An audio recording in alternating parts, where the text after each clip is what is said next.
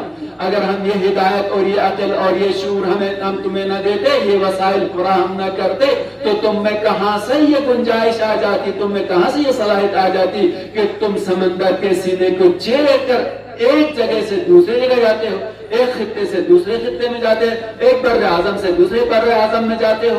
یہ تو ہم نے کیا ہے.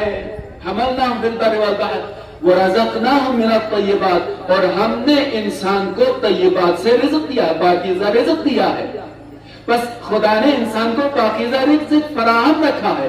رزق کے پاکیزہ کو چھوڑ کر خبیث اور حرام روزی کی طرف انسان کو نہیں جانا چاہیے، گندہ روزی کی طرف نہیں جانا چاہیے. کتنی چیزیں حلال اور پاک موجود ہیں جو انسان کے ظاہری جسم کے رشد و نمو کے لیے بہترین ہے اور اس کے روح کے لیے بھی بہترین ہے. اس سب کو چھوڑ کر حشرات تک بھی کھا جاتا ہے، تو ایسا انسان تو حشرات سے بھی بدتر ہے. اور جب حشرات کو بھی نہ چھوڑے تو انسانوں کے لیے خطرہ تو یہ انسان بن جائے گا. توجہ دے نا، مبتلا کس لیے ہو رہے ہیں آپ؟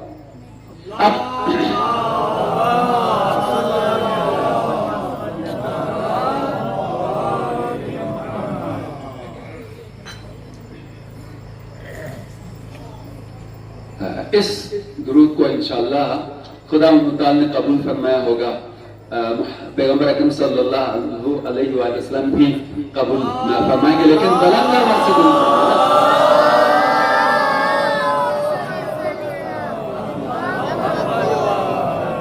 نہیں. الحمدللہ مجمع پورا اس صحن میں پھیلا ہوا ہے اور ان سے اس طرح کمزور آواز سنائی دے درود کی مجھے تو قبول نہیں ہے. بلند آواز سے درود پڑھ لیجئے گا محمد والوں.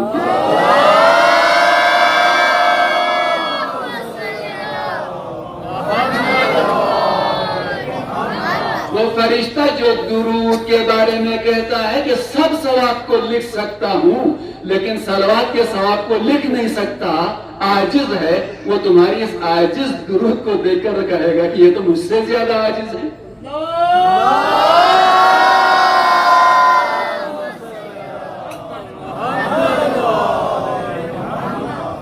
تو عزیزان محترم، میں عرض کر رہا تھا کہ خداوند متعال نے بہت ساری چیزیں پاکیزہ رکھی ہیں، موجود ہیں، کمی نہیں ہے، کسی لحاظ سے کوئی کمی نہیں ہے، لیکن اس سب کو چھوڑ کر حشرات تک بھی کھا جاتا ہے.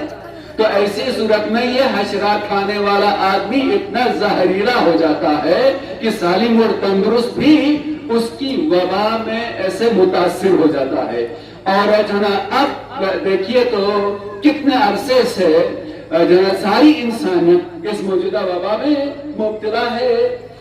یہ کس وجہ سے؟ اسی وجہ سے ہے کہ جب خدا متعال نے جو حلال رکھا ہے، جو پاکیزہ رکھا ہے، اس کو چھوڑ کر جس سے اجتناب کرنے کے بارے میں کہ جیسے دور رہو، اس سے دور رہو، اور اسی کو کھا جائے تو پھر اس سے بھی بدتر ہو جائے گا. اور جب وہ بدتر ہو جائے گا تو اسی صورت میں انسانی معاشرے میں خلل تو واقع ہو سکتا ہے.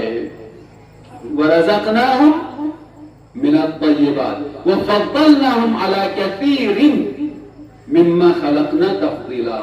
اور ہم نے انسانوں کو فضیلت دی ہے ان سب میں سے بہت ساری مخلوقات پر جن کو ہم نے خلق کیا ہے. بہت ساری مخلوقات میں سے انسان کو افضل قرار دیا ہے. تو فضیلت انسان کو حاصل ہے، کرامت انسان کو حاصل ہے، عزت نفس، عزت بنیادی اس کا حق ہے. اور مومن تو اس سے زیادہ بھی عزیز ہے. حدیث میں ملتا ہے، مولا نے فرمایا کعبہ، اے بیت اللہ، تو بہت معزز ہے، تو بڑا مکرم ہے، تیری بڑی عزت ہے.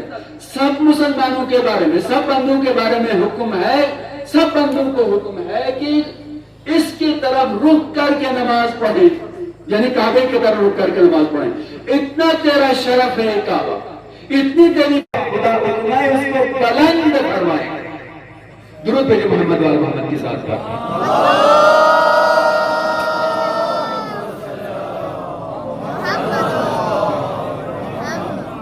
تو ہم نے انسان کو بہت ساری مخلوقات پر فضیلت دی ہے. فضلناہم علی کثیر ممن خلقنا تفضیلا.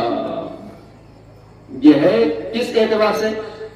آیت کے شروع سے لے کر آیت کے اختتام تک کہیں پر بھی مسلمان کا عنوان نہیں ہے، کہیں پر بھی مومن کا عنوان نہیں ہے. بنی آدم سے آیت کا آغاز ہوا اور اسے پر جا کر ان کی ضمیروں کے ساتھ، پروناؤنس کے ساتھ آیت ختم ہو رہی ہے. تو بس یہ فضیلت جو مل رہی ہے، یہ کرامت جو مل رہی ہے، یہ کس اعتبار سے مل رہی ہے؟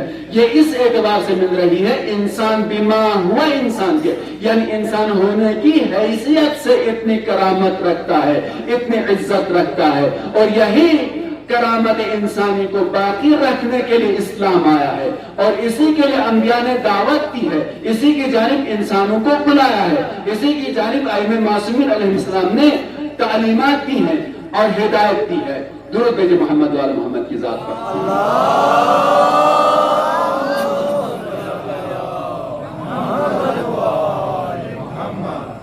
اور اسی کرامت انسانی کو زندہ کرنے کے لیے حسین آیا ہے.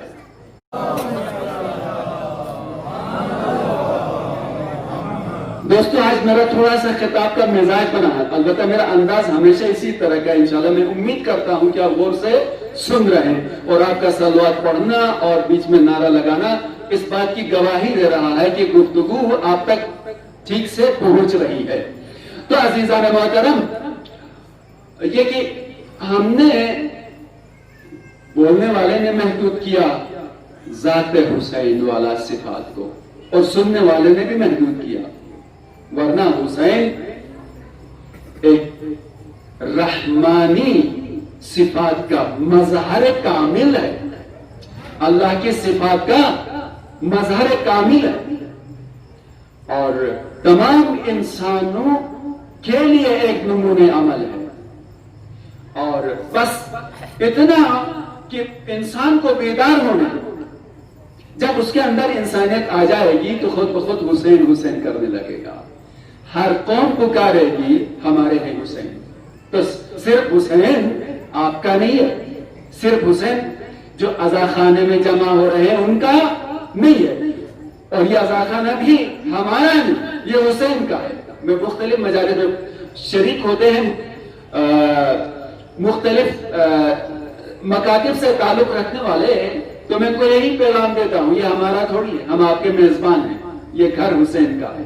اور حسین کے گھر میں ہر وہ آ سکتا ہے جو حسین کو اپنا امام اور رہنما سمجھتا ہے، اور جو کہتا ہے حسین ہمارے، یعنی ہر وہ آ سکتا ہے جو کہتا ہے کہ ہمارے ہیں حسین. تو ہندو بھی حسین کی مدح سرائی کرتا ہوا نظر آئے گا، اور سکھ بھی ہندو کی مدح سرائی کرتا ہوا نظر آئے گا. یعنی آپ دیکھیے کہ مختلف عیسائی بھی جا کر دیکھیے تو ان میں بھی مفکرین نظر آتے ہیں، متفکرین نظر آتے ہیں جو ذات حسین کو ایک بڑا مقام و مرتبہ دے کر یاد کر رہے ہوتے ہیں. تو حسین علیہ السلام اسی کرامت انسانی کو زندہ کرنے کے لیے آیا.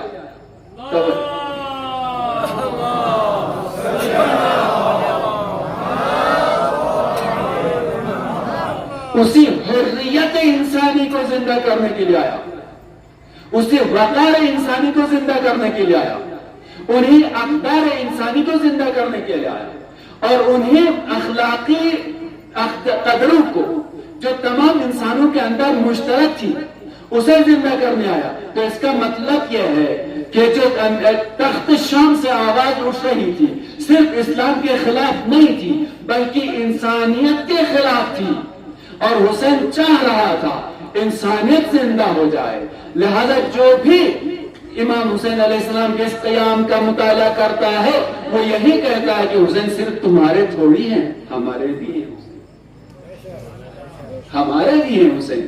اگر موقع ملا تو انشاءاللہ شاعروں کا جو ہندو اور سکھ شاعر ہیں ان کا کلام بھی تھوڑا بہت عرض کرنا. البتہ میں زیادہ اشعار کا حامی نہیں ہوتا ہوں ممبر سے شعر پڑھنے کا، گرچہ کہ آپ کے لیے بڑا ایک اچھا موضوع ہوتا، محسوس ہوتے ہیں شعر سے، لیکن میرا مزاج اس طرح کا نہیں ہے، میں آیات اور احادیث سے زیادہ استفادہ کرتا ہوں. تو حسین کا قیام انسانی وقار کو، عزت انسانی کو، کرامت انسانی کو، حریت انسانی کو زندہ کرنے کے لیے آیا. ایک جملہ ہے میرے مولا کا، اے آل ابو سفیان، اگر تم دین نہیں رکھتے ہو، اِلَّمْ يَكُنْ لَكُمْ دِينٌ فَكُونُوا فِي دُنْيَاكُمْ أَحْرَارًا، کہ اگر تم کسی دین کے قائل نہیں ہو تو کم سے کم دنیا میں ایک آزاد منش انسان کی طرح تو رہو، ایک آزاد انسان کی طرح، ایک حریت کی پاسداری کرنے والے انسان کی طرح تو بنو. تو گویا یہ جو تخت شام سے آواز اٹھی ہے ان میں انسانیت ہی ختم ہو چکی تھی، اور اس انسانیت کو زندہ کرنے کے لیے، اسلام کو زندہ کرنے کے لیے حسین کربلا میں آئے. آج محرم کی 6 تاریخ ہے، شب ششم ہے، اور جیسے جیسے تاریخیں اور دن گزرتے ہیں دل عزادار کا نازک ہوتا جاتا ہے، کیونکہ جیسے جیسے قریب ہوتا ہے عاشق کی طرف اسے وہ منظر یاد آتا ہے. چند جملے مصائب کے عرض کروں گا،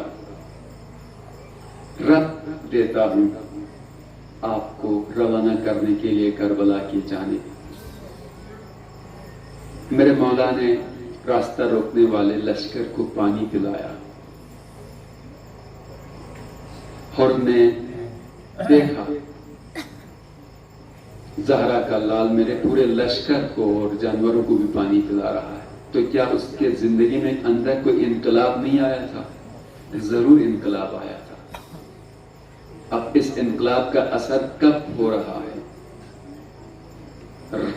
9 محرم سے سوچنے لگتا ہے، شب عاشور، بہت فکر مند ہوتا ہے، پریشان ہوتا ہے. روایت میں آیا ہے کہ اس کے جسم پر لرزہ طاری ہوا، کانپنے لگا. تو ان کے ساتھ جو سپاہی موجود تھا ابن سعد کا، اس نے کہا ہوش، میں کیا دیکھ رہا ہوں کہ تم کانپ رہے ہو؟ ہمیں تو تم پر بڑا افتخار ہے، اور تم تو 1000 کا مقابلہ کرنے والے پہلوان ہو، اور تم اتنے ڈر رہے ہو، اتنے ڈر رہے ہو. یہ سنا ہے زیادہ رسولوں کے جملہ. اور نے کیا کہا؟ اور نے اس سے کہا ذرا کان لگا کے سنو، تمہیں کیا یہ آوازیں نہیں آتی؟ الاتش الاتش الاتش. سر جھکایا، یہ آوازیں مجھے پریشان کر دیتی ہیں. ہاں جزاکم ربکم. ازادارو، مصائب کا جملہ تو میں نے کہہ دیا. الاتش الاتش کی جو آوازیں آ رہی ہیں نا، یہ مجھے پریشان کر رہی ہیں. اور ہر کے اندر ایک انقلاب اور ایک موج تلاطم پیدا ہوا.